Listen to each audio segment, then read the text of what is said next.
Hey guys, it's Cameron from Desert RC, and in today's video we will be doing a test run and break-in of my new LCG chassis rails. I've named these the Coyote chassis rails, and I'm kind of going to go over what it will offer as opposed to the other manufacturers. So on this chassis we will have a 10-degree angled skid, which will help with the breakover angle. So as you're going over a sharp point with a steep breakover, a lot of the time the back part of the skid will hang up on that steep breakover and keep you from excelling over the obstacle. With the 10-degree pitch, it allows you to come up to that obstacle and crest over it without hitting your skid, allowing you to get past the obstacle and continue through. A few of the other things, one being the 4-hole screw skid design with use of a fish's skid. It allows you to remove your lower links without having to remove your side trays or drop the skid from the chassis. So if you have a break out there on the trail and you need a repair, you don't have to pull the whole thing apart and have screws setting on the floor. You just back out the grub screw, drop your link down, and swap out your link end. Another thing we have on there is oblong holes where the panhard and servo tray mount. Reason being is there's been an issue a few times where I've run, for instance, Vanquish F10 portals with a chassis mounted servo and a winch next to it, and as the axle compresses into the chassis, the servo horn hits the diff and keeps the suspension from fully cycling inward. And I was thinking, if I was just able to slide this forward or backwards, this would prevent this entire issue from ever happening. So that's another benefit to this chassis, is the tunability and to be able to adjust for clearances where you need it. Another thing we have is a short front end to maximize your approach angle. We have one less hole in the front end, so you can pretty much drive almost up to a straight wall and climb up it without hanging up on your chassis. We've got multiple front upper link holes and rear to adjust squat, dive, all that for fine tuning. Another thing we have is all the mounting holes for a TGH forward motor mount kit. So if you're running forward motor mount in another chassis, this is a straight swap for you. Everything will bolt up exactly the same for the most part. If you're interested in buying a set of my rails, I only have aluminum available right now. It's 6061 T6 aluminum, which is what they use in the Boeing aircrafts. If you are interested in buying a set, there's $65 for the rails and $20 for my side trays. You can message me via Instagram and shoot me a DM, and I can get you a set of rails or whatever you're looking for. I can even help you build a setup. But just message me there and I can get you started on whatever you need. But with that being said, I'm happy to introduce my chassis rails and get them out into the public. With all that being said, sit back, relax, and enjoy the video.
Yeah.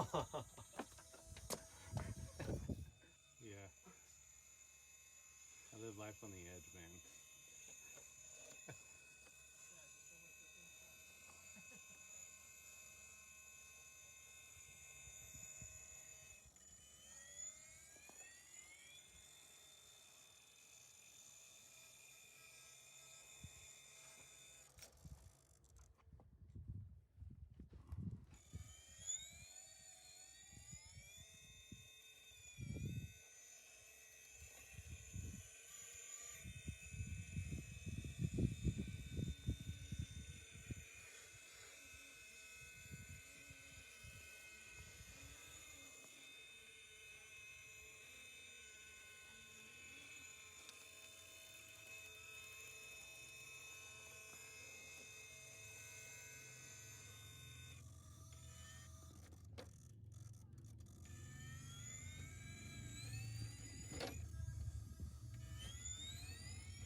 Alright guys, thanks for watching. Pretty happy with how this thing performed so far. I would have got more footage, but I'm out here with some friends. And make another video next time I get this thing out there. Thanks for watching if you've made it this far, and please subscribe if you haven't already. Alright, thanks. Catch you guys in the next one.